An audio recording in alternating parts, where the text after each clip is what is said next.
Hello and welcome to the Wisden Cricket Weekly podcast. Kia has some exciting news they want to share with you. The brand new Kia EV9 is going on the road, and you can be one of the first to see this amazing reveal. With this being Kia's first fully electric SUV, you don't want to miss this great opportunity to see and learn about this electrifying new car. To sign up to the Kia EV9 electric experience, please see the link in the description. Right then, lots to get through this week. England have announced an 11 for the Old Trafford Test, so we'll preview that game. Australia have retained the Women's Ashes after a pair of ODI thrillers. We might just have a counter-championship title race on our hands. Somerset are T20 Blast champions, and there's been a whole load of international cricket played as well. I'm joined by Phil Walker, Katya Witney, and in the studio this time, Mark Butcher. Let's start with that England 11. It's broadly as expected, although if you told anyone this was going to be the broadly expected 11 about 6 weeks ago, they'd have told you you're mad. So James Anderson's coming for Ollie Robinson, and Moeen Ali is set to continue at number 3. Mark, how do you feel about that?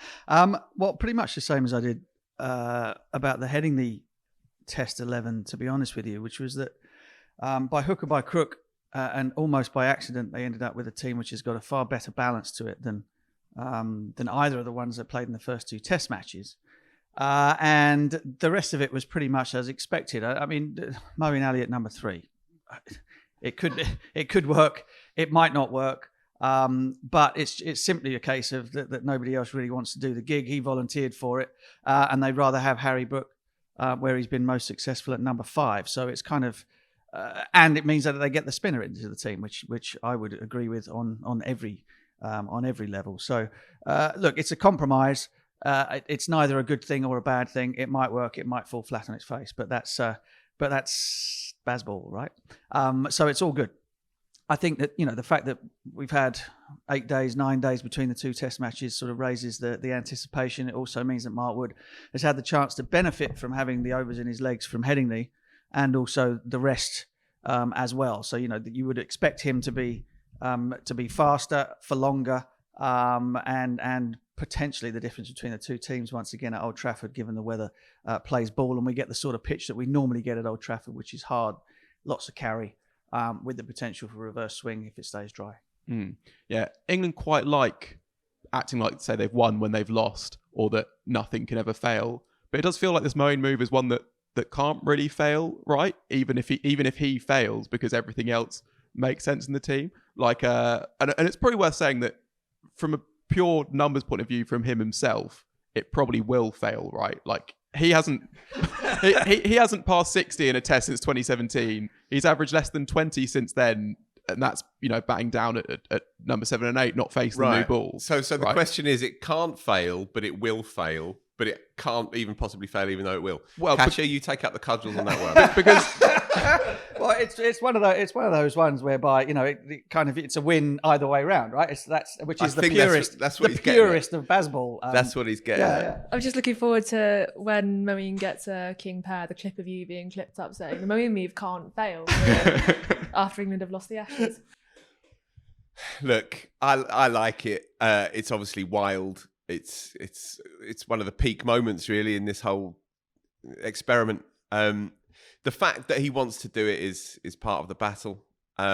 It does help to solidify that middle order. It helps take the Stokes question out of the equation. Stokes, for me, should always be batting 6 because he's still the fulcrum. He's still the person who gets it done in the end. And especially if they play will chase cricket, if they do win tosses, then they do tend to bowl first, as we know now. So I don't have an issue with that. Brook, I would have been more comfortable with at 3, but I can understand he's a match winner at 5, and that's where he's comfortable, and he's still getting going. So all of that ends up with this objectively unhinged idea of Moeen Ali, who wasn't even interested in red ball cricket for 2 years until a couple of weeks ago, suddenly batting first drop.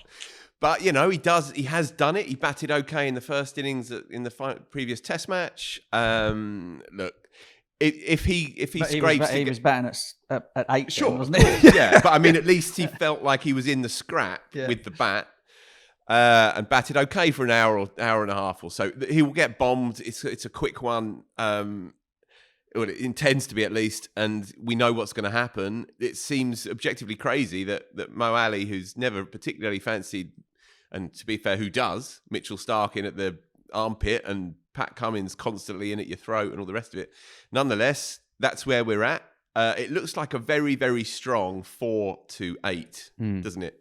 And what we had in the first 2 Test matches was that sense of it being a bit unbalanced, a bit higgledy-piggledy, and 8, 9, 10 Jack didn't look great on paper and wasn't either. I think they're prepared to sacrifice top-order solidity. Clearly they are. Absolutely. In order to maintain what looks like a very persuasive and interesting balanced side. I mean, I think what you can say is I think the question is, if Stokes was fit to bowl, would they have picked another specialist and gone in with 3 seamers plus Ali plus Stokes, who can bowl more overs than Absolutely, they would have done. Well, there you go. Yeah. So then the question's kind of irrelevant, because they have to shuffle their pack in a way that allows them to play those 4 seamers. Otherwise, they're not going to have a balanced side really at all.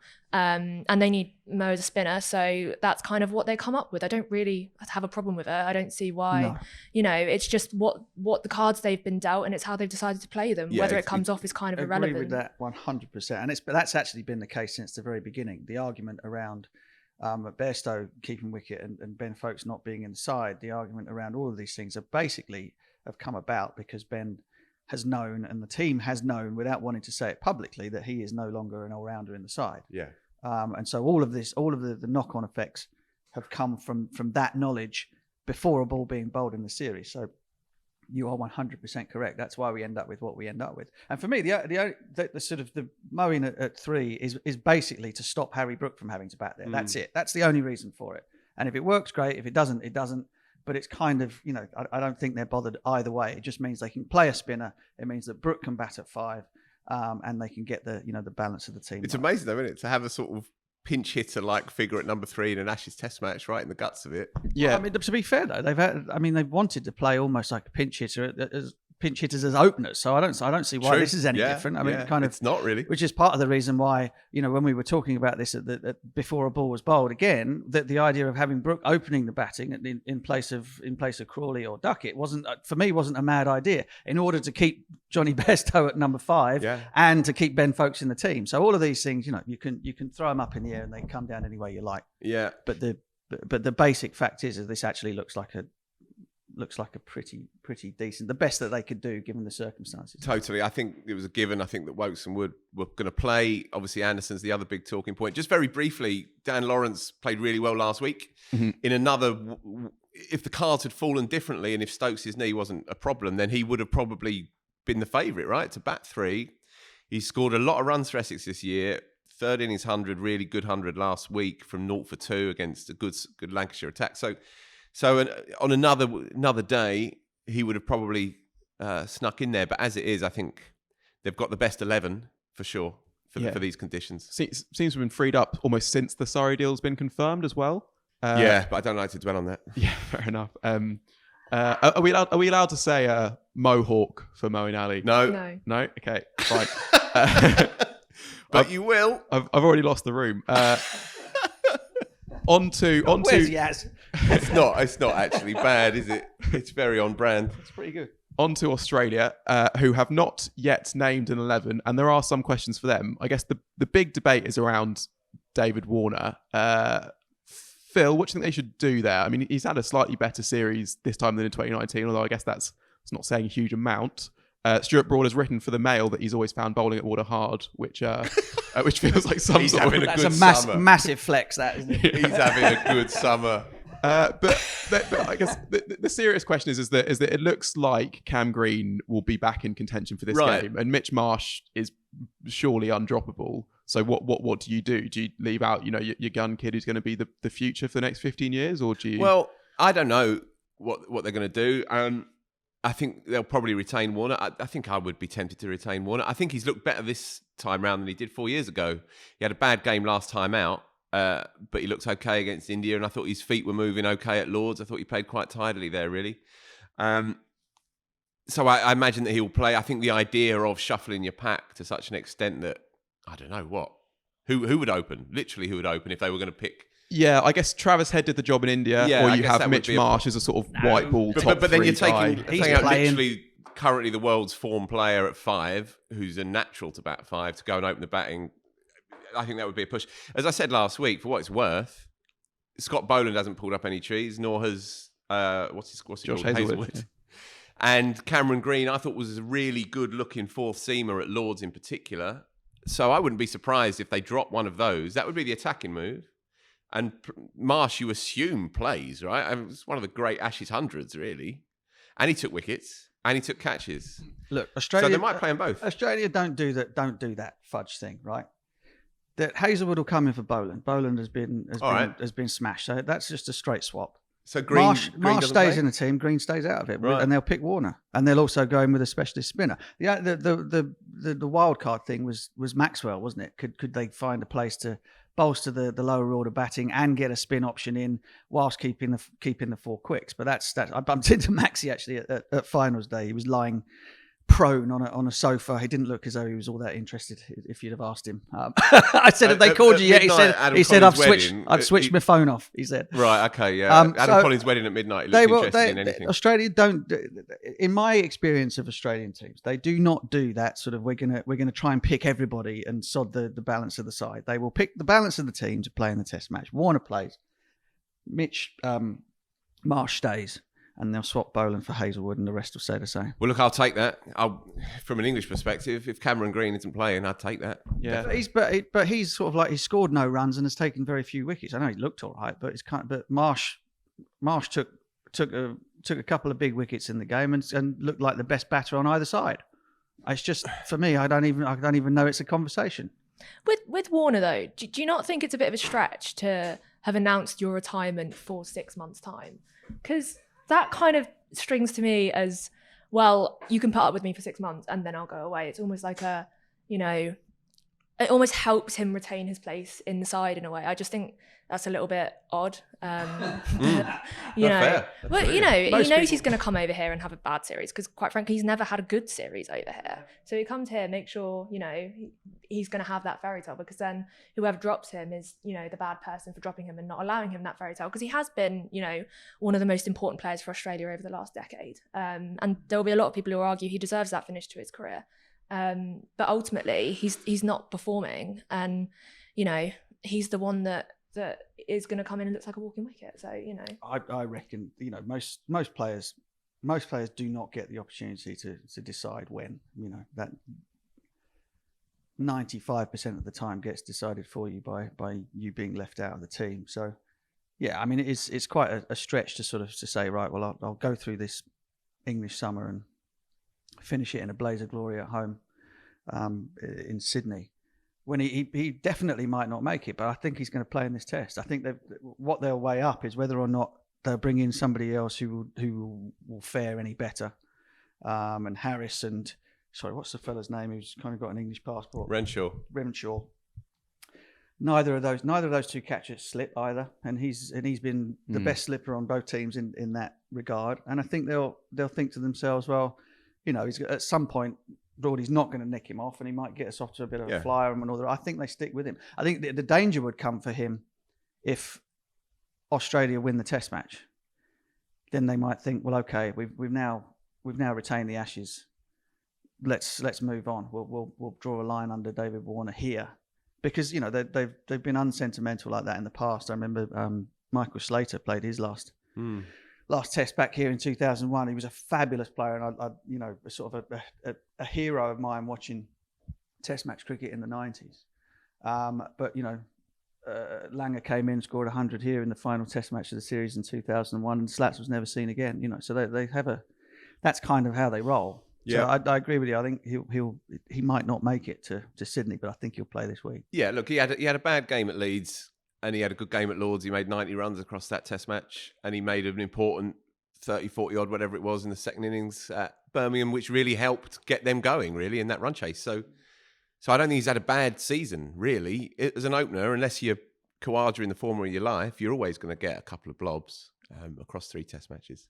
So I don't think there's much of an issue there, really. I guess the Green point with Mark makes sense, that because he has had an underwhelming series, despite the fact that he's obviously their golden boy emerging, he probably will have to sit out, I guess, on balance. They don't have to gamble either too much. They don't have to chase the series or chase the game. Yeah, there is one other option in the seam bowling slots, because as Phil said, but Boland, England have kind of got on top of him a bit, but Hazelwood hasn't looked great, and Michael Neser in the County Championship has looked amazing, hasn't he? I mean, he's got one of the best hat-tricks you'll ever see a few weeks back, hooping the ball kind of round corners. He's got 2 consecutive hundreds, including a 170 odd to help a side recover from 90 for 7 last week. Should he come into the conversation, Katya? Yes.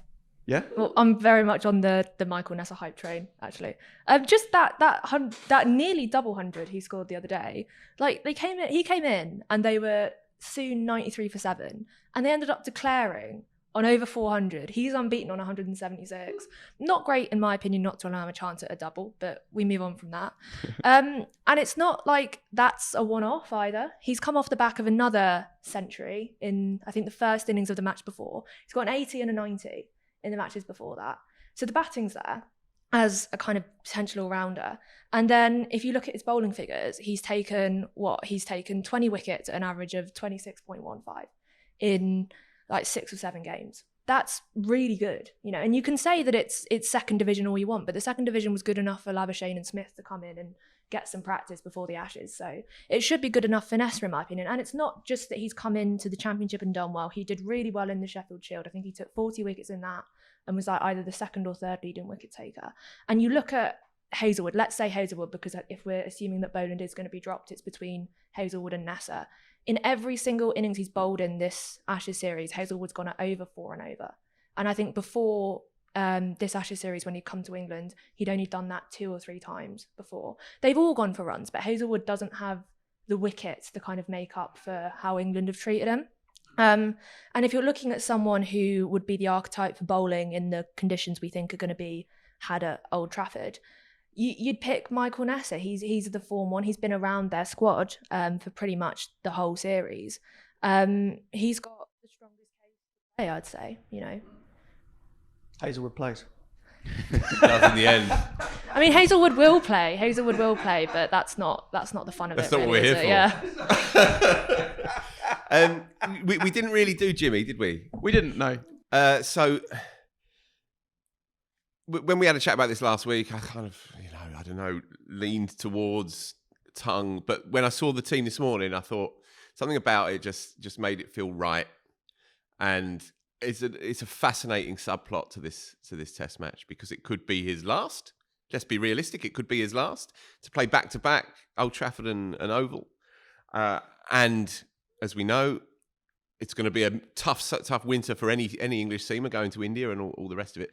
Or it could be the start of a marvellous finale for him as well. And I think it wouldn't have sat right if he'd been in a yellow bib next week and possibly the week after as well.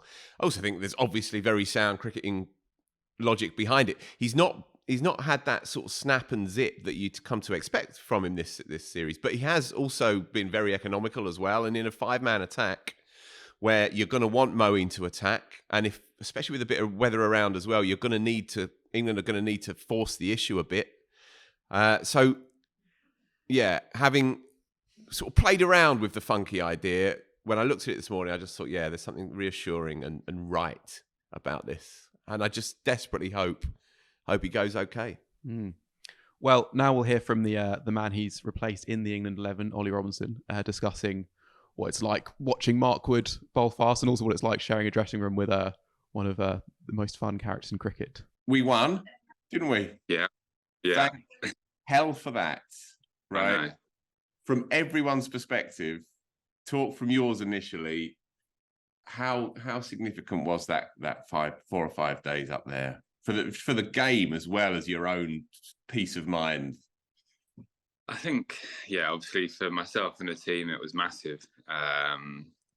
We've been talking it up a lot, and the way that we're playing, and I think if we'd obviously not won that game, it would have probably caused uproar amongst a few people. So it was nice to get that win, and sort of just settle a little bit almost. I think we were always really trying too hard almost to get that win. I think it finally came this week. Just a great feeling. I think the way in which we won, with Wokesy and Woody finishing it, coming back into the side, it was just so fitting for them and quite special for the group as well, to get that first Ashes win under Ben and Baz as well. So it was just a a great week. Obviously, Headingley's always got good memories for England at the moment, and it was just great to get the win and sort of keep the series alive. Jimmy said after the Headingley game that first 2 games he'd felt like himself and the team were a bit too nervous, a bit too uptight, maybe. And perhaps the desperation of knowing you had to win, it was a cup final in effect, actually sort of freed you up a little bit to express yourself a bit more. Did you get that sense as well?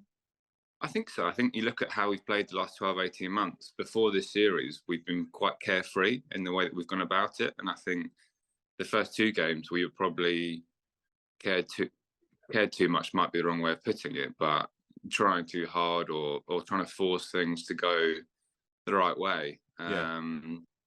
Whereas I think this game, it was sort of, we had to be that way to play how we wanted to play. We had to just say sort of, who cares, or this is how we've won before.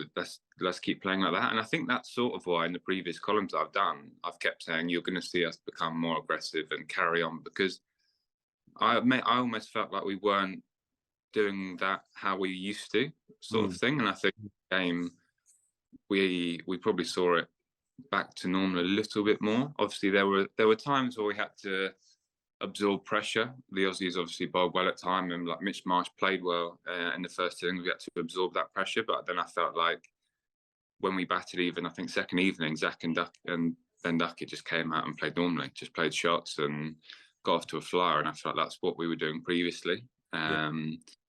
Yeah, I think there was maybe those nerves and that anticipation in the first 2 games that we were trying too hard and really wanting to win. I think this week we had to just say, right, come on, let's play how we play and not care too much about the result. And I think that worked in our favour. There's so many things to take from it, but let's start on that first morning and that spell, which from Woody, which will go down in legend, right? People will be talking about this for years. You were there. You were seeing it happen live. Talk me through the experience of that. And I guess the obvious question, have you ever seen a spell as consistently quick as that before in your life? No, I remember I started at mid-off and I thought, first few balls, I thought, that looks pretty quick today.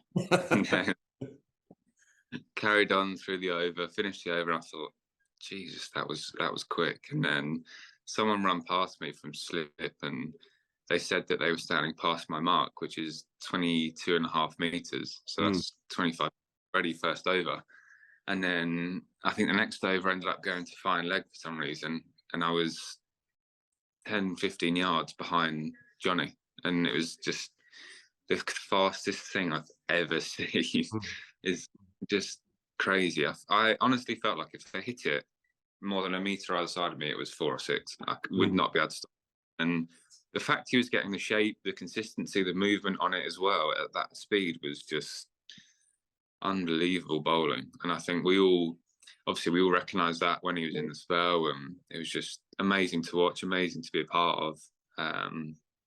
Not so amazing for the batters, I can imagine. Well, I was going to ask you that. Do you get a sense of the effect it has on the batting side? It obviously has an immense effect on the fielding side. You know, you feel alive and you feel like you're in the game and anything can happen. But do you sense how it affects the batting unit as well psychologically? Yeah, you do. And you get little sort of quirks from the batters that you wouldn't normally get, which I think as a bowler you notice more. There was one ball that Marnus played and he had that sort of wry, awkward smile.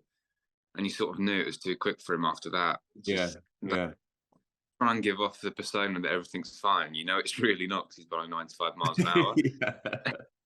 And even Uzi obviously plays pace really well. And he just looked all over the place, really, for someone that's been in such good form. His feet were nowhere. He'd gone from being that quiet persona at the crease to then the same thing, smiling, sort of having a laugh, not having a laugh, but just trying to give off those feel-good vibes that he was fine. And every batter that spell were doing the same thing. It was awkwardly fast and awkwardly uncomfortable for him. And I suppose the batter trying to portray that you're fine when you're really not. I think a few of our bowlers were saying we'd have kicked him over if it was that fast. But, yeah, no doubt. You can have that one. Yeah. And Mark was one of the great characters in the game, as we know. you'd have toured with him as well, of course, to Australia. Have you got to know him now as a character a little bit more? And give us a glimpse into the effect he's had to galvanise this dressing room the last week or so. Yeah, he's a great character. I've known him for my first tour, actually, Potchester and Bowlers Camp. Woody was on it. So he's just one of those happy-go-lucky characters. He brings the life, the light to the changing room every single day. You think he's drunk half the time, but he doesn't touch alcohol. So you can't. But just so up and about and lively and funny. I mean, there's not many of those words that you can use to describe him, really. He's just so bubbly.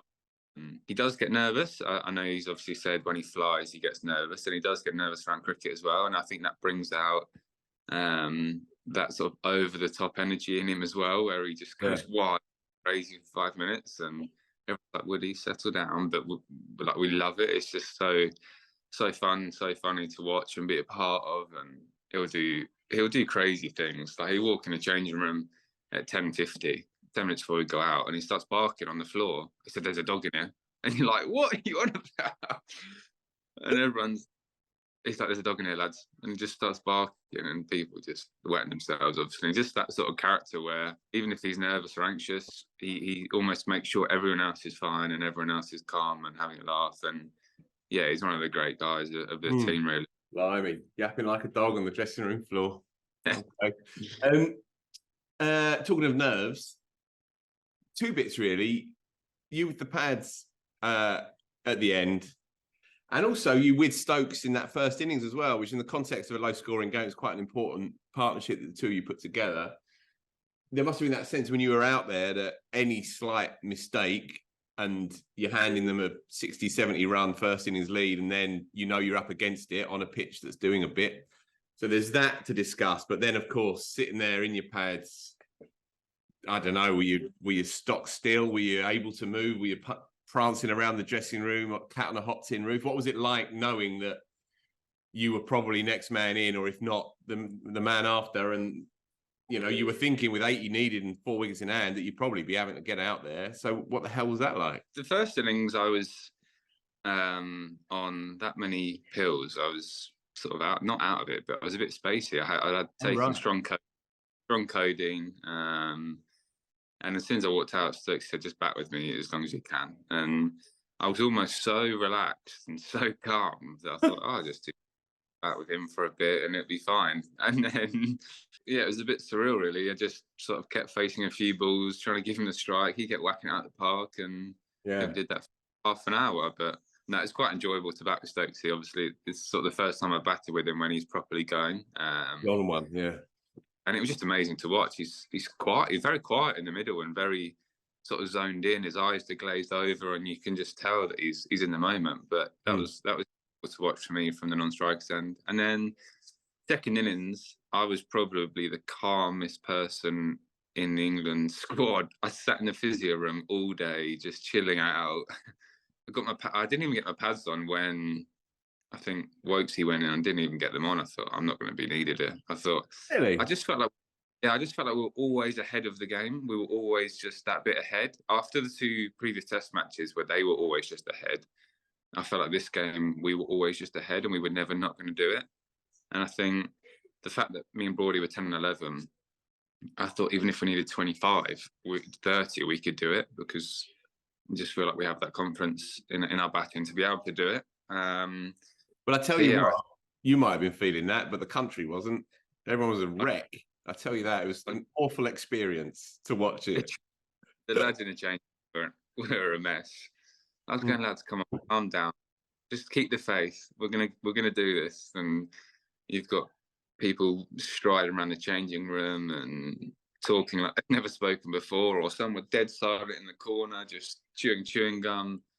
I mean, cricket and emotions do crazy things to you, don't they? But it was funny to watch from sort of just sitting there. Ollie, right? Without naming names, but obviously everyone's different, and there are some people who are optimistic and naturally positive and believe that you're going to win a game from everywhere, and there's some people who are maybe a bit more fatalistic. Do you get those sorts of mixtures in a cricket team during a run chase where there are people striding around saying we've lost it, we're done, and other people, maybe such as yourself, saying we'll be fine, lads, don't worry about it? And do you get that sort of psychodrama in the dressing room? Is that how it plays out? Definitely, yeah. I think the bowlers versus batters sort of, there's that slight switch where sort of you lose 4 or 5 wickets, and you've only got sort of Brookie was in, wasn't he? Brookie was batting. You've left, and you got some lads going, if we lose Brookie here, we're done. And I'm like, we've still got quite a bit batting to come, and it's just unconvince people that we can still do it. And I think that's obviously the beauty of the game, isn't it? You get 11 individual plus the coaching team and everyone just completely invested in the game, and obviously the whole country were invested. I think I saw the viewing numbers were the highest they've ever been. I think it's great for the game, and the 3 tight games that we've had have all been so good to watch. And obviously, luckily, we're on the winning side this week. Have you seen that stat that the aggregate scores are almost identical across the whole series? So it's something like 1,500 for 55 England versus 1,512 for 58. So you've lost 3 fewer wickets, and there's something like 30 runs difference across the whole of the series. And this never happened before to this extent, that it's been so similar after 3 test matches. So that's a sign of how compelling it's been, really, and how you can't really split the two. It's been neck and neck, isn't it? I think even session, like obviously the first day at Headingley, they were, I can't remember what they were, 80 for 4 or something maybe, and then Marsh walked at lunch, yeah. 200 for 5, and it's sort of switched back. I think normally, well, from my experience in cricket, you get days that people sort of own, whereas this has been hours that you own, and then the other position have come back for the hour, and it's just been it's been toing and throwing, and I mean, it's been great to be part of. I think cricket especially, you never really know what's going to happen next, and I think this series even more so.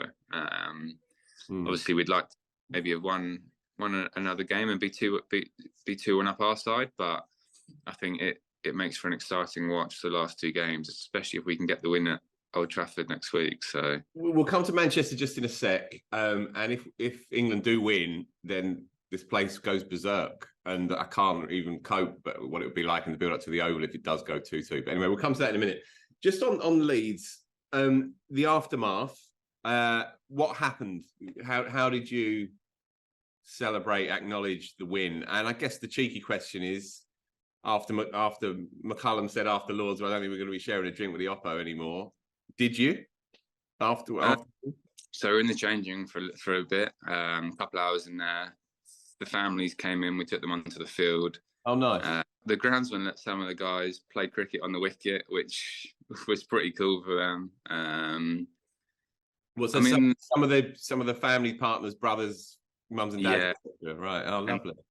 So Brody and Ben Duckett know Joe Worrell really well from Nottingham Forest. He had a little bowl on the wicket because he's cricket mad, and it was just good. It's nice to see. It was quite sort of a heartwarming few hours with everyone there after the win. A few of the Aussie guys were on the outfield, but I don't think we had a beer with them, if I can remember anyone. And what about the atmosphere generally between the two teams after all the dramas of Lords? How did it play out on the pitch? It felt calmer than I was expecting, to be honest. It didn't feel as I got watching it. Didn't feel as hostile as I was expecting, but I suppose it probably got calmed down a little bit because the rules are the rules with Johnny Singh, and I can understand both sides of it, to be honest. I have no doubt there'll be something next week and the week after. I think that's just the nature of the series, isn't it? The little moment gets spiced up, and I think we will look forward to them as well. So your own fitness then must have been frustrating, obviously. How are you feeling now? Yeah, fine. So it was quite a weird one. Normally when I've had it before, it sort of built up and I felt it coming on. Whereas this was on landing, just a quick sort of like stabbing feeling in the back. And I said, Stokes, my back's gone. I can sort of carry on if you want me to, but I think it's gone. He said, get off, go and see the physio. I think we caught it sort of earlier than I have done in the past. The Caribbean tour, I couldn't even walk off the field. I was sort of hobbling off. Whereas last week I could walk off and got it looked at, had some acupuncture, a bit of treatment, and it stepped couple of days. I was going to bowl. So- second night or third day I was going to bowl. So third day was when it rained until the end of the fight. Where you only had 1 hour and a half cricket anyway. Yeah. Third day I was going to bowl. Okay. So it feels fine again now. I'm going to go and bowl today at Sussex and get some overs under my belt, a bit of running as well. So I guess with the spasm, it comes, but it also goes, right? It can be quite a fleeting thing. Yeah, exactly. And I think that's the positive thing that the medical team have sort of said. It's one of those things that played three back-to-back test matches, bowled 15 overs of bumpers at Lords, and sometimes these things come, but obviously they go just as quickly as well. Just a brief word on the Headingley crowd and the general atmosphere, and obviously next week, just a quick jump over the Pennines to Manchester. There's a uniqueness, right, to Northern Test matches that you don't really get anywhere else. Yeah, they're just loud, aren't they? It just makes the ground, you can hear it from any part of the ground. I was sat in the physio room for, I can't know who was batting, someone was batting, and it was boundary after boundary, and the window was shut. It's at the back of the changing room, and I could hear the whole crowd just getting stuck into Todd Murphy and getting stuck into the Aussies on the boundary. And yeah, it's just a unique place to play, Headingley, with that Western Terrace. And obviously we love playing there. We've got a great record there. We love the fans there. And I feel like when I've played at Old Trafford, it's much the same as well. They get right behind you. They're a bit more hostile as well. And it's great to be an England player playing there. So yeah, looking forward to that as well. Old Trafford, what can we expect from the track initially, do you think? The wicket could be similar to Headingley, maybe a little bit drier. But I think you might see that sort of light covering of grass again. Hopefully have a bit of carry. It's obviously tends to be drier there, so it could spin a bit more later on. So Mo will come into play again. I thought he had a great test match for us actually. He bowled really well both innings. He obviously put his name forward to bat 3. Obviously Old Trafford tends to carry through, and sometimes it reverses. Depends on these balls though. I think they haven't been that great for reverse or swing, so it might change. That might change a little bit, but it should be a good cricket wicket up there, and looking forward to it. I think you're going to see us play much the same again and be aggressive. Obviously, it's a must win for us, which makes the game really important. I guess just finally, then, your own reflections on how you've gone. It's been a slightly funny series for you. You know, you bowled, I thought, between me and you, I thought you bowled brilliantly in the second innings at Lords, you know, in quite a tricky situation. You said that you got better through Edgbaston, and then you had the knockback with the spasm. How do you reflect on your own experiences? Yeah, a bit disappointed, really. It probably took me an innings too long to get sort of where I wanted to be. The whole of Edgbaston, I obviously, like I said, I got better with time, but I would have preferred to obviously have started better and started quicker. I think that maybe the foot injury beforehand knocked me back a little bit, but yeah, don't like to use that as an excuse really, because I felt good in myself. I just didn't hit the rhythms that I wanted to in that game. And then Lords, I felt really good again. Second innings especially, felt like I was back to my old self. And even Headingley, 10, 11 overs, I felt really good. Felt like I was sort of hitting the areas that I wanted to hit, landing it in the way that I wanted to, moving it in the way that I wanted to. And the body felt really good. It didn't feel sore. It didn't have any inkling that I was going to get a spasm in the back. So pretty disappointed really in how it's gone, and that I haven't been able to affect the game more. Headingley felt like a great wicket for me to bowl on as well. So a bit disappointed. But at the same time, I think whenever we win a game for England, it picks you right back up. So I'm happy that we're still in the series. It's 2-1, and we've got the chance to level again at Old Trafford. And just finally, even the punters, even the fans and mates of mine, it's all anyone's talking about now, right? For you, who's in it, can you leave it alone? Or are you constantly playing it over in your head now? Now you're in the guts of it all. What's it like psychologically to be living in this bubble? It's quite a strange one, I think. Like you say, when you're in it and in camp almost, it's very hard to get away from. Even sort of the days before building up and the day after, when you're sort of reviewing the game, it's very hard to get away from. I think the last nights I probably slept for 12, 13 hours each night. I think it's just so emotionally draining and obviously wearing on the mind and the body. But at the same time, I don't think any of us would have it any other way. We're all saying how exhausted we are, but we're all enjoying and loving it at the same time. And I think I'm the same. I've got mates that are messaging me that have never really enjoyed cricket, and they're messaging me how good it is. It's amazing that you're a part of it. It's amazing what England are doing. And I think for me, that's why we play, isn't it? To get people to love the game. We really enjoy what we're doing, and it makes me proud to be English almost and see people loving what we're doing. Yeah, well said. All right, mate, we'll leave it there. I'll let you get on. Cheers, mate. Enjoy your day. And you, ta-ra. See ya. See you, mate. All our Ashes moments of the week are brought to you by our dapper partner, Charles Tyrwhitt. The British menswear brand know a thing or two about looking sharp, so whether you're heading to the cricket, off to the beach, or even working in the office, they have looks for every dress code. For 20% off, shop online at charlestyrwhitt.com and use promo code Wisden23 at checkout. How's that for a deal?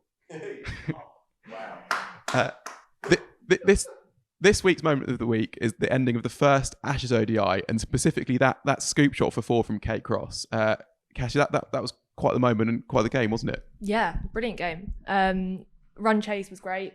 There was so many moments where, as an England fan, you just go, "Oh my God, just get over the line."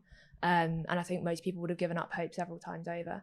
But for Kate Cross to have the confidence to come in and back herself, to play that shot in that situation where it's her or nothing, with Heather Knight on like 70 odd at the other end. Yeah, that was quite something, and it was an incredible game to witness. You don't get to see England beat Australia that often, but we've seen it 3-4 times in this series, which is great.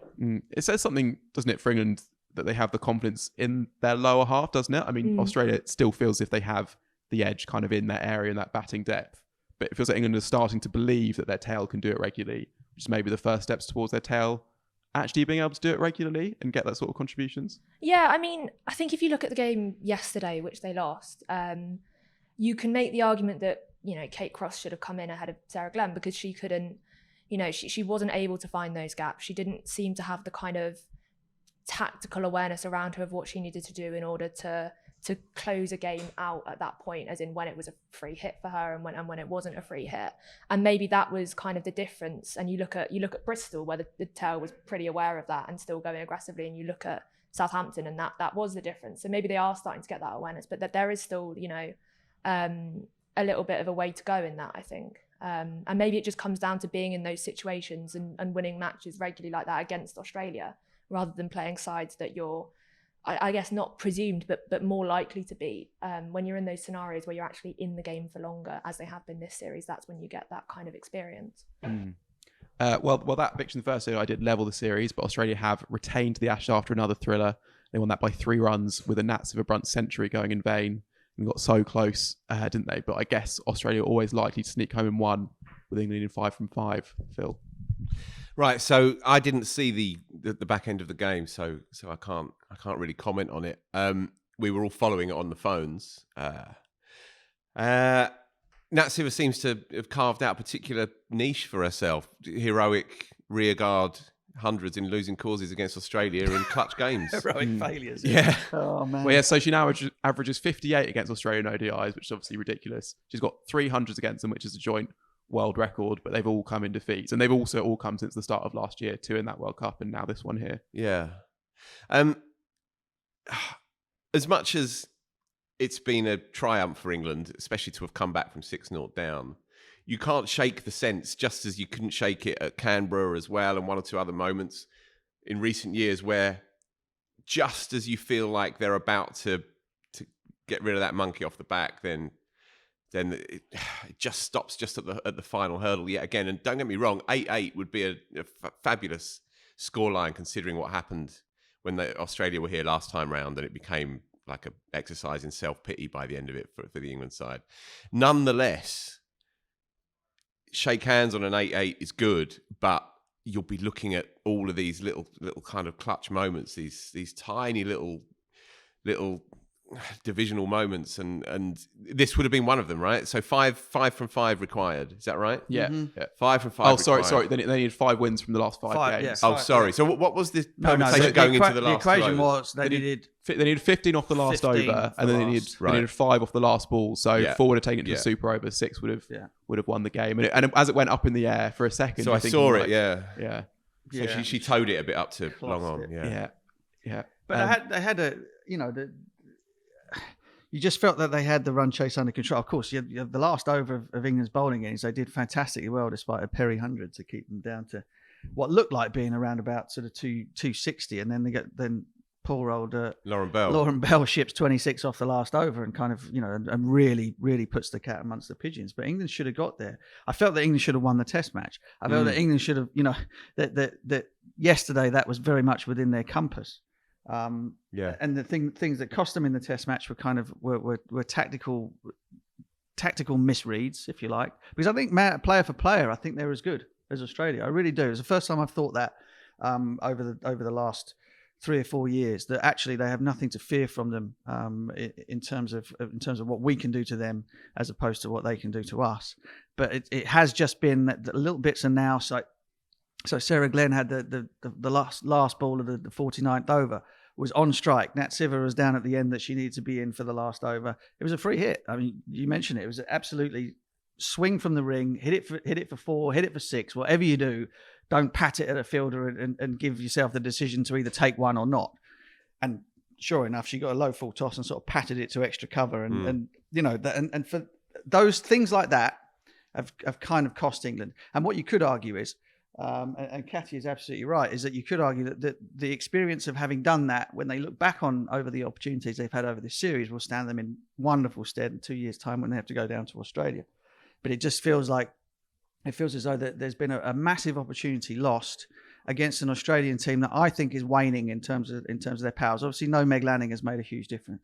But it's been so close, so watchable that, like, turning on the TV yesterday, we got back from Birmingham after finals day, and seeing the crowd absolutely to the rafters at the Aegeus Ball, and the noise that they were making, and the kind of the anticipation there was around it.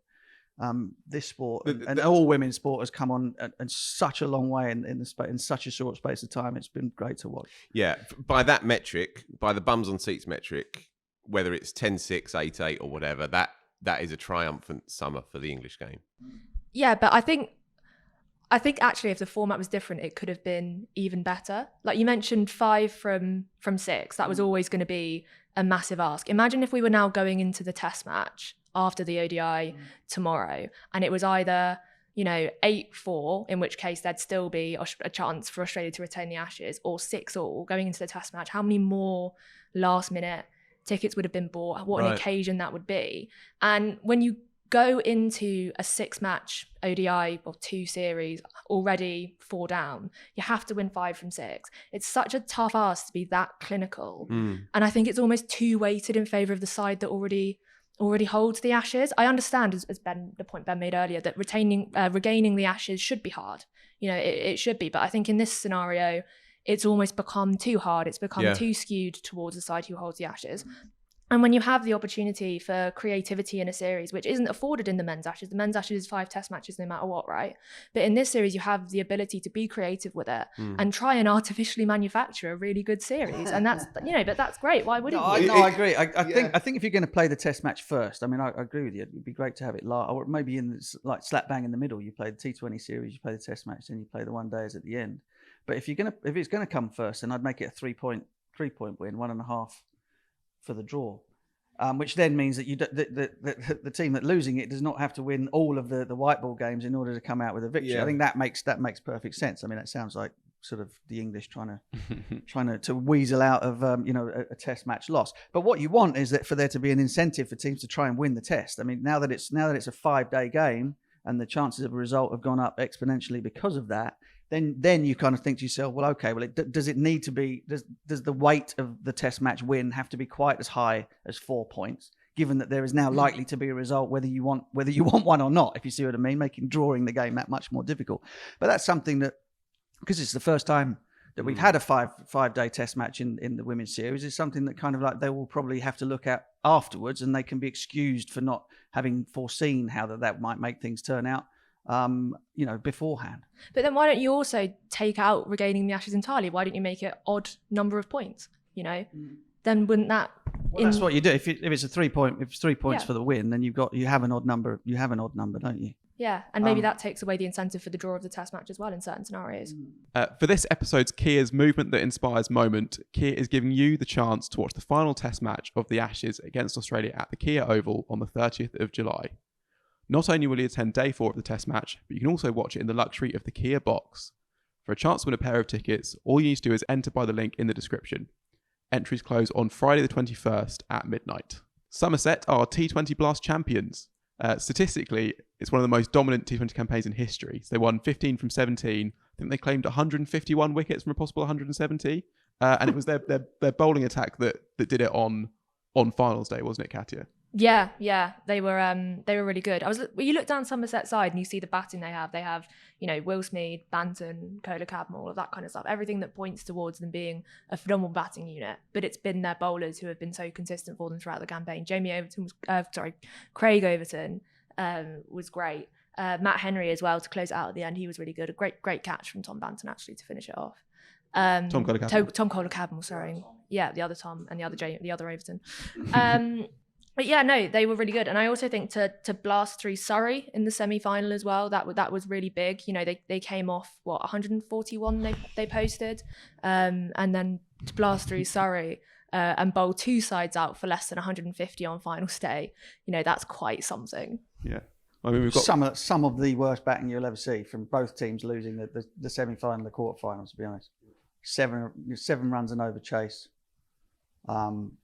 On a pitch that did a bit. I mean, the surface wasn't flat by any means, obviously, if you're going to be bowling teams out. But, Surrey, 9 out of the 10 dismissals were all sort of caught on the fence.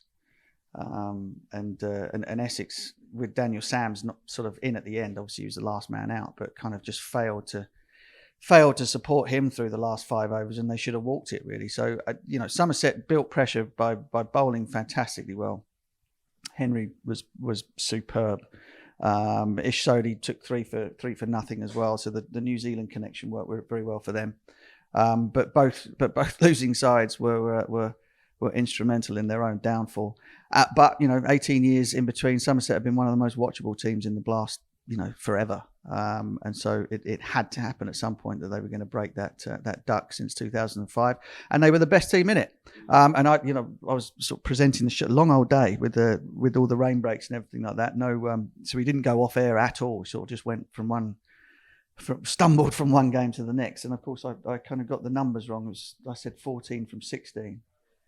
Forgetting that there was a quarterfinal. And 15 from 17 is absolutely staggering. It really is in a format whereby, the variables or the sort of the 50-50 nature of any contest in T20s from the start, to win that many is quite remarkable.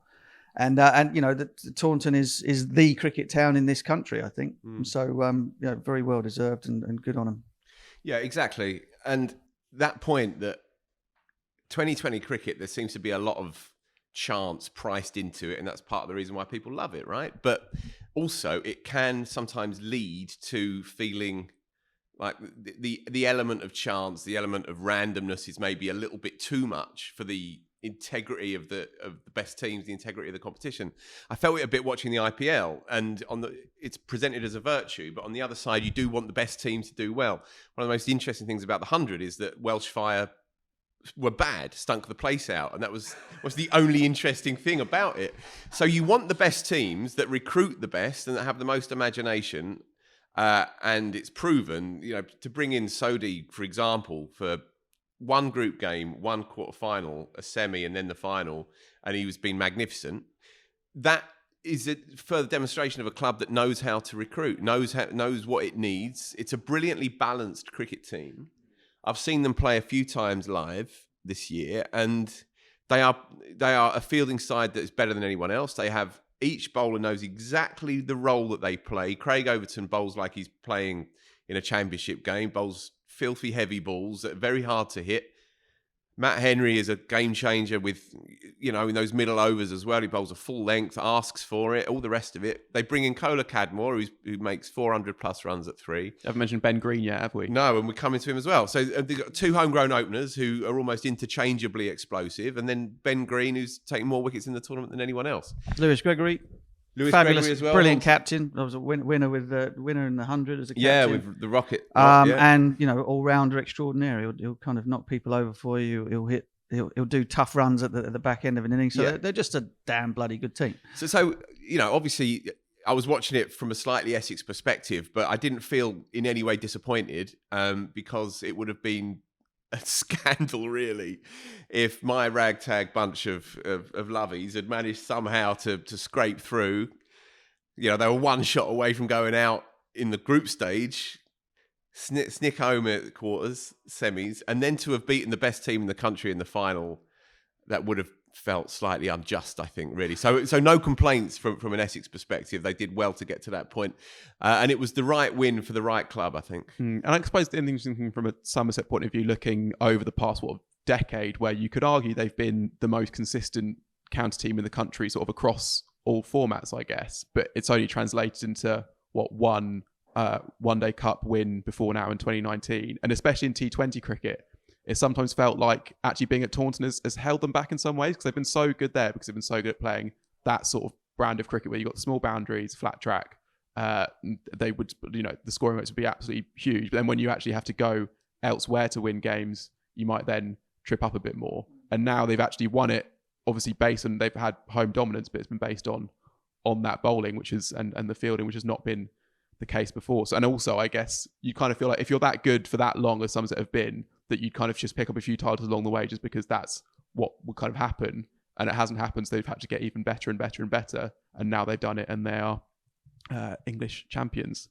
It makes me a bit sad as well. Do you remember the Champions League T20? Like, I'd love to see the Somerset team up against the, Chennai Super Kings. Well, it's probably unworkable because the world game is so stratified now and you get players playing for 5 different teams. But I liked that idea at the time. I thought it had a lot of legs.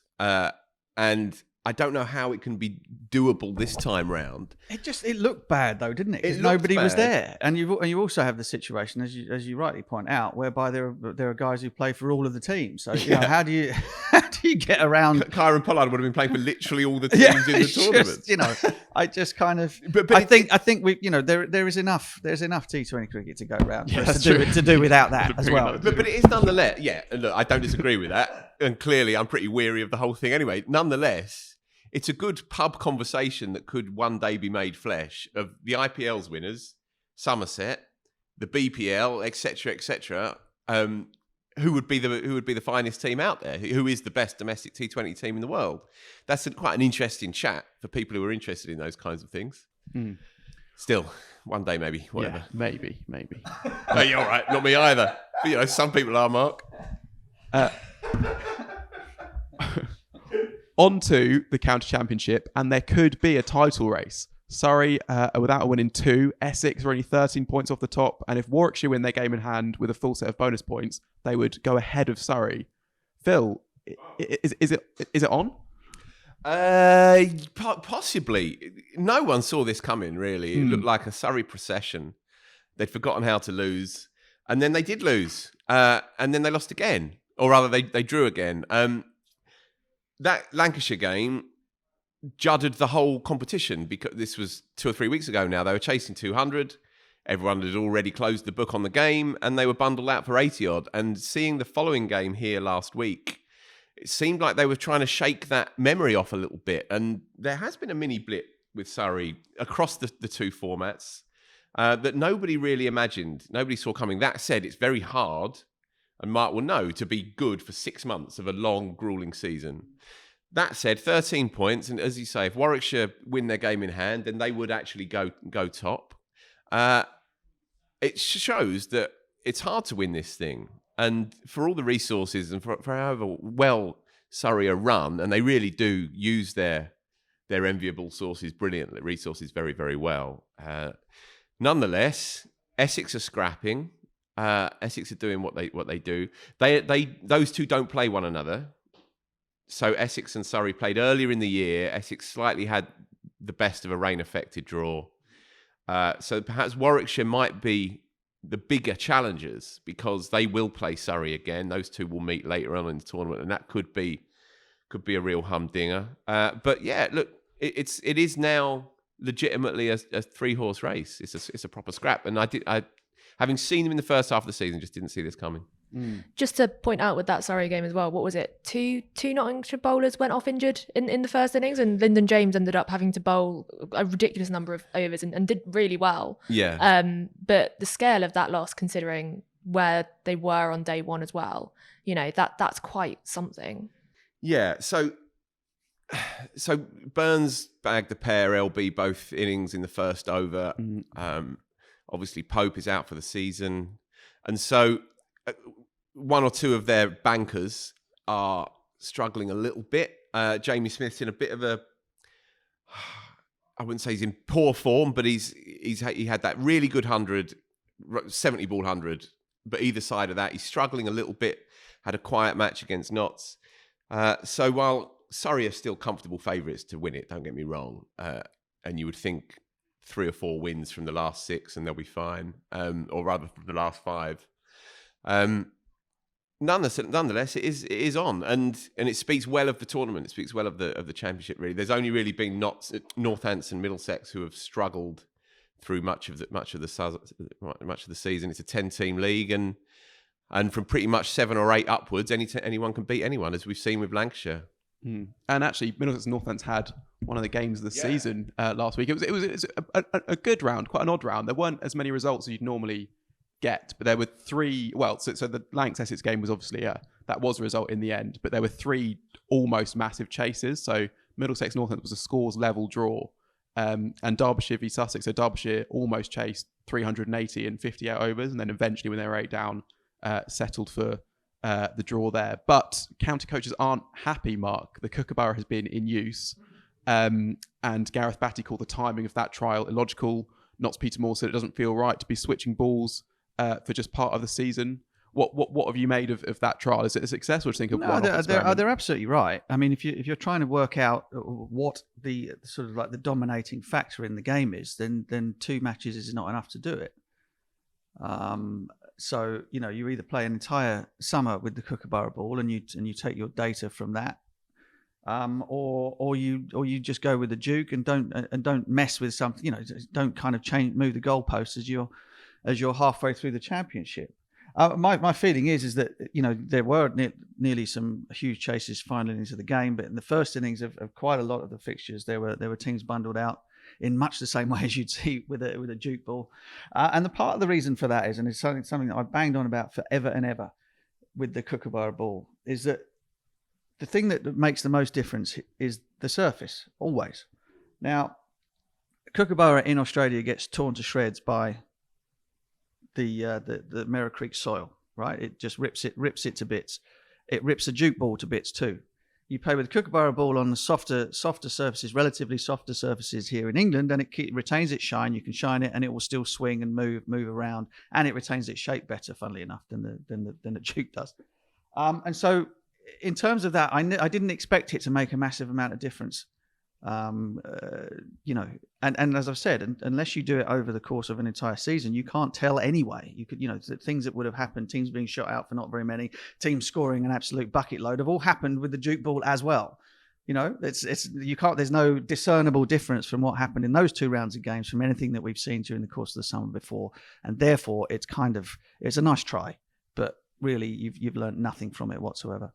Like me, you might be getting more concerned about cybercrime, with people stealing private data and invading my privacy. Luckily, NordVPN is a one-stop shop for all things cybersecurity. It's incredibly easy to use. With just 1 click, you can be protected. I don't have to be a tech genius to use it. With my NordVPN account, I can have up to 6 devices protected.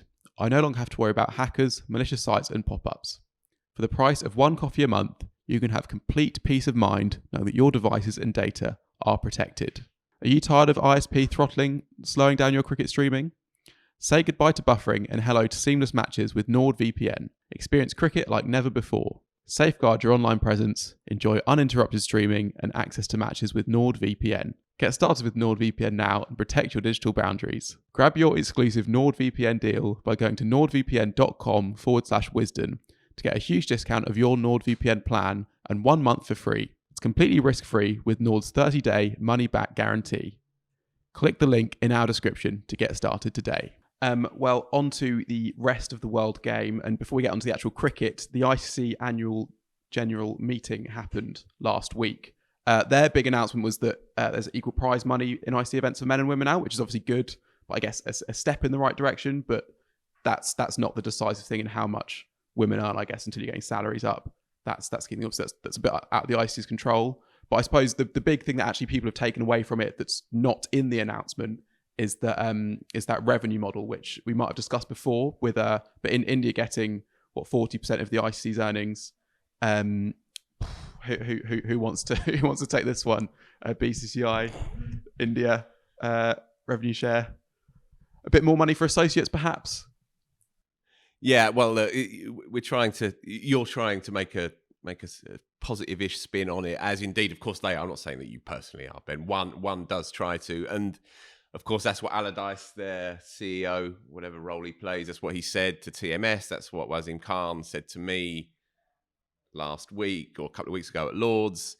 That's the way that they're trying to present it, that there's more money in the pot, more money for the smaller nations, more money for the associates, and that ultimately, as Allardyce, I think I've got it somewhere, gracelessly and uber capitalistly put it, if I went to you and said, I'm going to double your salary, you're going to be pretty happy regardless of whether your percentage of the salary bill has gone down or up. Spoken like a true CEO, right? Irish cricket head honchos have said, we're thankful for the extra revenue. It means that we can perhaps replenish our, as it stands, defunct 4-day competition. So there's a few more pennies in the pot, sure, but the overall landscape is one of increasing inequality, right? And we have a game that is richer than ever before and more unequal than ever before. So well done us. Well done us yet again. So the cold hard numbers are the 12 full members pull in nearly 89% of the funds, which is around 431 million. Of that 89%, as we know, 40 goes to one country. That leaves about 11%, which is 54 million, for the other 96 associate nations. You know, some of whom are doing incredibly good stuff, despite being broadly impoverished. You know, the Netherlands are going to the World Cup. Scotland played brilliantly to get to the edge of it. Afghanistan is trying to play Test cricket. Ireland are trying to play Test cricket, and so the balance is obviously spectacularly skewed. Now I know there's going to be a portion of 1.5 billion people saying, "Well, hold on, if our fanaticism generates so much of the percentage of the world's revenues, then shouldn't we therefore get it?" And I recognise that argument. I understand that argument, but it depends where your priorities lie. It depends whether you want a truly globally advanced and expansionist game, or whether you want to maintain it for the chosen few, and people will have their own positions on that. I know where I stand. And I guess the other thing as well is that India, obviously, this isn't a drop in the ocean. That's underselling it. But when you look at the figures that they're pulling in for their IPL rights deals and how much they're selling like WPL teams for and that sort of thing, this revenue it's not their main source of income as it is for other teams, and yet they're still trying to claw as much of it for themselves as possible. I think that's the bit that sticks in the craw the most, is that they actually don't really need it. And there you have it. You know, you can make whatever arguments you like about whether they are deserving of more of the pie because of the other revenues that they are allowed to generate for themselves. But then you look at it and go, well, is it? Well, it's like an NHS conversation, isn't it? Is it going to the place where it is most required? Delivery at the point of need, and the answer to that is absolutely and wildly no. So it's just a hard one to justify, isn't it? That's all. On that point about associates getting more money but not a higher percentage as well. You're not going to be able to bite the hand that feeds you, are you? So Right. giving them more money as opposed to giving them a larger share almost seems like a way of going, look, well, you know, we're giving you more money while still keeping with the same ultra capitalistic style of, you know, revenue distribution, rather than actually properly looking at the game and going, what does the game need? What does this need in order to grow? You know, and the kind of whole growing the game thing, it just sticks a bit hard at the minute, really, doesn't it? Because it's so jarring to hear when clearly it's not going in the right direction. Yeah. Just to make a comparison with the previous rights deal, I think India's cut of the pie was about 18% in the previous carve up. Mm-hmm. So that's a pretty hefty spike, isn't it? And is it supposed to be partly based on performance in IC events as well? Which, Yeah. India haven't won any since 2013. But Yeah, well, indeed. yeah, and I guess the other thing as well, and just getting into some of the other stuff they announced. So there's one tiny sort of move they've made in terms of maybe quelling the rise of T20 leagues, which is that every new T20 league now has to have a cap of at most 4 overseas players in each 11. But I think you're not going to be able to legislate these T20 leagues out of the game while there is this inequality, because with South Africa, say, It entrenches it. exactly the only way that South Africa could make money, this is why they forfeited the ODI series against Australia, was because they had to launch this T20 league, because they don't earn money from anyone who's coming to visit them. So if you want them to not, if you want to not incentivize these countries to launch these leagues, and they have to be able to, you know, to exist without them, which at the moment, in the case of South Africa, they can't. Should we move on as well to some lighter stuff? There's more. I just want to very briefly, it wasn't 18%, it was 22%. Okay, so it's an in the increase of previous 18%. rights cycle. It's an 18% hike. Yeah. Some good news. There's some more lenient rules for bad over rates in tests, which I know you've been crying out for, Mark. That they before, if you were an over behind, you'd be fined 20% of your match fee. Now that's up to 5%, so a lot less. And you can also be fined only a maximum of 50% of your match fee. And also, it's harder to get over rate fines as well. Progressive as ever. Yeah. It's so tone deaf, isn't it? Yeah. Read the room, folks. So look. I, as a former player or whatever, I have some sympathy in terms of sort of over rates, and you obviously have lots of extra wastes of time during the day's play than we had when we played. DRS reviews, you know, all the rest of it. There are lots and lots of reasons why time ekes away out of the game. However, back in the dark ages, if you were short of the overs and there was light enough to play them, you just kept playing until it was done. I know that can't happen in a lot of countries where literally you do get sort of blanket darkness from 6 o'clock at sundown. But here in the UK, there is absolutely no reason whatsoever why, with 7 overs to go, we all traipse off the park at 6:30. Now, the TV, people might blame the television for that. Well, not really. Sky is a sport only channel. They don't have to go to the 6 o'clock news or whatever it might be. That could stay on forever. And as much as that might sort of eat into our evening's entertainment time, it just doesn't make any sense to me that sometimes at the best point of the day, with 7 overs left on the clock, everyone just walks off, and they literally get written off. You don't have to then make them up the next day, unless it's been for, you know, unless you've lost the overs to rain. But if you just lose the overs for slow play, then they disappear.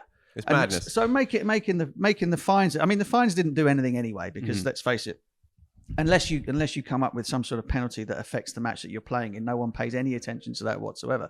And you know, these days the players probably don't even look at what goes in and out of their bank balances anyway. But it is the most tone deaf thing for the supporters, for the people who pay for their tickets, the people who pay for their subscriptions, to be robbed of cricket when there is absolutely no good reason for that to happen. And then to turn around and say, well, actually, we're making it easier for teams to have terrible slow rates by not finding them as much, and by what was it? It's something like that. There used to be, you wouldn't get fined if you bowled a team out within 60 overs or something. They've now pushed that further. So if you bowl a team out within 80 overs twice, even if your over rates are slow, you don't get fined for that either. So it's completely bizarre. I quite like what they do in the Championship. You don't take tea until there's 32 overs left in the day. Yeah. Yeah, there's logic to that, Yeah. and you're kind of putting the onus back on the players to say, look, that. If you want to get off the park on time, then it's up to you to get round that's fast. it. Take you know, lunch after 30 or whatever it might be. Exactly that. You do that. That's exactly how you do it. You say, right, you've got 40 minutes at tea time, which will happen at 1 o'clock. But I'm afraid if you've only bowled 26 overs to then, we start eating into your lunch. Yeah. And you get to 30, and then you can come off, and you might only have 27 minutes. Yeah. Suddenly the umpires would be like, well, hang on a second. They'd be shooing them around. The captains would be shooing them around because the team, you need your rest. Yeah. So you've got to get the overs in. It's not beyond the wit of man to do this. It really isn't. It's quite primary school, isn't it? It's only your own time you're wasting. Well, exactly that. It's exactly that. Well, on to the rest of international cricket that was actually played. Oh, do we have to? Yeah, we do. And we have to start no. with one of the worst games of cricket ever played, which was India against West Indies. They won inside 3 days. It was such a poor spectacle, not just because of the disparity, but also just the pitch was so bad. Like, it was so slow. They had all these amazing Indian stroke makers. Like, Yashasvi Jaiswal, he made a really good 100 on Test debut, but even he couldn't get a boundary to the fence. Virat Kohli was celebrating individual boundaries because of how hard it was to actually time the ball. It's almost like you play it on a filthy ragging Turner with a terrible outfield in the middle of nowhere. It's almost like they're deliberately trying to sabotage it. Yeah. And so from a cricket point of view, people are saying like, isn't it so bad West Indies doing this badly? I think India would beat a lot of teams really heavily on this sort of pitch. But you are thinking like, why is this the sort of pitch that's been prepared? And I messaged the guys from the Caribbean Cricket Podcast, and they basically said, it's the kind of thing that just frustrates you about West Indies cricket, basically, that it doesn't feel like everyone is pulling together in the same direction of success of the overall team, that you get these kind of baffling things that just kind of happen. But yeah, I mean, having been knocked out of the World Cup and now lost this test, it's not great, is it? It's not great. Look, I couldn't watch a minute of it. I couldn't bring myself to. You hope that it's a slightly less humiliating experience next week and they claw back some tiny morsel of self-respect, because it's been a disastrous month for them, really. Yeah. And if you counterpose the idea of Stokes saying, we want to make it as fun as possible because players are picking and choosing what they want to do with their lives. And it's a very astute point. And if you make that environment attractive, then you do get the likes of Moeen Ali coming back and saying, you know what, yeah, I don't mind dipping my toe again. The complete polar opposite is what you're seeing really with this West Indies test side. And you still doff your cap to the Kemar Roaches and the Jason Holders who keep playing. They keep playing almost in the face of overwhelming evidence. And you're desperate for them to keep some modicum of faith, but it becomes harder and harder and harder. That said, it's a good point that you make, that if you frame that game in the context of playing the best team in the world in those conditions, you're already almost certainly sunk before a ball is bowled. That said, there are ways to lose cricket matches, and that was agonising. Yeah, on green shoots, the West Indies. One, I mean, actually, Raheem Cornwall bowled really nicely when he was fit to bowl. I mean, he got Kohli out. It was good to see. But also Alec Athanase on Test debut. So he got runs in the first innings. Yeah, and he was the lead run scorer at the Under-19 World Cup in 2018, which is the Under-19 World Cup with Shubman Gill, Prithvi Shaw, a couple of other amazing players. I mean, he was playing in the second tier of that World Cup, which is why he was able to get his runs up. But he was also talking after day one about how, he's a complete test tragic, how much of a proud moment it was. His whole family had come down to watch it. And it's even for like these kids, they still love it and love the traditions and stuff, but it's just everything else working against them. On the India side. Tell you what I liked. Yeah. On that. India's kit. Right. So you're for the love stripes. That. Absolutely love that. I thought that was pretty fun. Turn your Twitter off, Mark. I quite like it. But you know what? I've always hated, and I still hate England's kit, the whites, the whites. It's supposed to be creams, mate. End of story. Right. Put stripes on them, but it's supposed to be cream, not white. There you go, mic drop. There you go. I wasn't expecting. I was expecting this to be too boring for the podcast, but there's debate their kit might be against ICC regulations. It definitely is. Yeah, it definitely is. You used to get fined for having tiny little, like 6-inch lengths of piping on your pads. I mean, let alone having 3 huge Adidas stripes down the side of your trousers and down your sleeves. But I liked it. There you go. Wasn't there also debate that the West Indies kit also met ICC? That's less clear, actually, because... God, this is really niche. This is where you really come alive, though. See, this is exactly the sort of thing that our listeners are going to love. Forget all the cricket stuff. This is the stuff that's important. Cable knit jumpers or sweatshirts. What do you want? In the text bit of the regulations, it says you have to have your name above your shirt number. But in the diagram, it says the name can go above or below the shirt number. And their names were below the shirt number. So I think they'll probably get away with it. And you know what? India probably will get away with it too, you'd imagine. Do you think? And if not, it's a nice bit of marketing for Adidas, isn't it? Like our kits are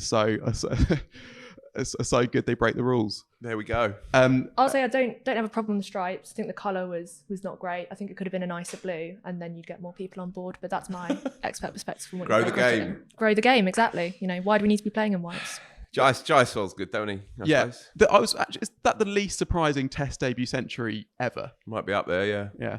And Ravi Ashwin is good. He claimed 12 wickets, one game after being left out for the World Championship final. Is he good? He's got a weird place in his career, right? Like, it's a bit like if Man City only played Erling Haaland at home. So how many wickets has he taken then, Ben? He's now got 486 Test wickets at an average of 23.6. Well bowled. But I guess, but the thing is, right? Can't play in England, though. Well, that's the thing. Well, why do they not pick him? chance. It's just I honestly cannot believe that they keep leaving him out when they come over here. I couldn't believe the final. Couldn't believe that. Yeah. The final. How great do we remember him as being? Because we know all the things that he can do, and he keeps doing those really, really well, and he keeps not being given the chance to answer the questions that he kind of hasn't yet fully answered. I don't think there's any equivocation with him. I just think you have to watch him for a few hours and see the variation, the variety. If anybody says, well, hold on, he's only really a homer, then that is not to be watching what you're seeing. Mm-hmm. His control on pitches that help him, but pitches that are flatter as well, his control and his creativity makes him one of the all-time greats. And also, how old is he now? What, 33, 34? 36. Is he? Yeah. Oh, right. And he's actually almost 37. Okay, so so perhaps the really, really big numbers will be beyond his reach then, I guess. But there's They will be if they don't play all of their Test cricket at home. Yeah, indeed, yeah. It's But madness. You think one- so that's why I mentioned Australia and the way that they would always pick their team. They always play a spinner no matter where they're playing. Totally. Always play a spinner in Test match cricket. But I guess And for India, hang on 1 second. For India, if their best bowlers happen to be spin bowlers, and you play them. And the fact is that you lose nothing in terms of the batting lineup with him because he's got what 3-4 Test match hundreds as well. So it's not as though you play another a sort of a medium pace seam bowling all rounder and you get something that is going to be wildly better than Ashwin as a batter. It's just completely mad if you ask me. Yeah, but he's in the top half a dozen spinners of all time for me. Cool. Yeah.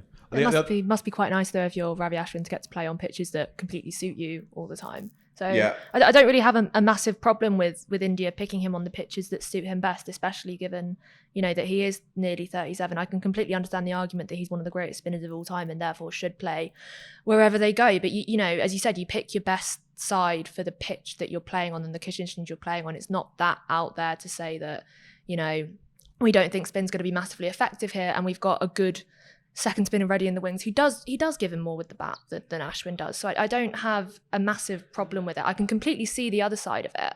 But if you want to pick him in the best scenarios for him, and it's not I just don't have that much of a problem with it. Especially when you've got Ravichandran Jadeja open to you. He should have played more tests than he has, in my opinion. Yeah, so you can play them both in India. So sure, I hear that. Just in English conditions, I think last time out, I think they misjudged what English conditions actually offer you. That there's a perception that it's all about medium fast seam, but it was a really hot summer when they came over in 2021, and the oval pitch on a 5-day game, even with a reserve day as well, was always going to take spin as well. So I've just been surprised that he's not featured whenever they've come over here as part of a 2-man spin attack with 2 to 3 seamers as well. But then you could also argue that if that series that they played here in 2021 had been completed, they would have won it and Ashwin wouldn't have played. Sure, indeed. I guess what we will get, we don't know if Bumrah will be fit for the South Africa tour next year, and if he's not fit, then Ashwin I think has a pretty good chance of playing that. And he wasn't great in South Africa at the start of last year, was it? So that might be maybe a last chance to correct that, because if he then does well there, then all options become open again, I suppose. A couple of other international results to round up. Afghanistan won an ODI series in Bangladesh, the first time to do that other than England since 2015. And some huge results in the women's game, actually. Bangladesh women beat India women in ODI for the first time ever. Blimey. Defended 150 odd. Very impressive result. And then also Sri Lanka women beat New Zealand women for the first time ever as well, including an ODI series win, which was Jamara Tapatu basically doing everything there. Generally one of the most extraordinary individual series performances there's ever been in sort of an underdog situation. So that was quite incredible to watch. And Phil, you got a few on the weekend. Oh, thanks, mate. Played. Oh, come on. Yeah, he's pretty lame. Played yesterday, got runs, got whacked on the elbow. Had a thoroughly nice time, having been dreading it. But yeah, managed to wash up okay. Enjoyed it. Cricket's okay, provided you only play it about 3 times a year. Yeah, well, that's all from us this week. We've got a lot of podcasts coming up. If both tests go to 5 days, we'll be back with you every day but one until August the 1st, I think. So we'll catch you tomorrow and the next day and the next day and the next day. Hi, I'm Kumar Sangakkara and I'm speaking to you from the Kia Oval.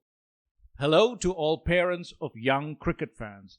If you are 11 to 16 years old, or if you are a parent of an 11 to 16-year-old, then this message is for you. As part of the partnership between Surrey County Cricket Club and Kia, this amazing opportunity has been created to motivate and excite you, cricket's next generation. This is your chance as a young cricketer to play here on the hallowed green of the Kia Oval, where I spent some great years playing for Surrey in the sport that I love so much. You could be here at a coaching session with me on Saturday, September the 23rd, before playing out there on the field, courtesy of Kia, who have sponsored this club and ground for over a decade. Cricket has been a huge part of my life since I was a little boy, from the age of about 11 or 12, and I know what an opportunity like this would have meant to me. If you want the chance to be part of this, all you need to do is apply, and we might see each other in September.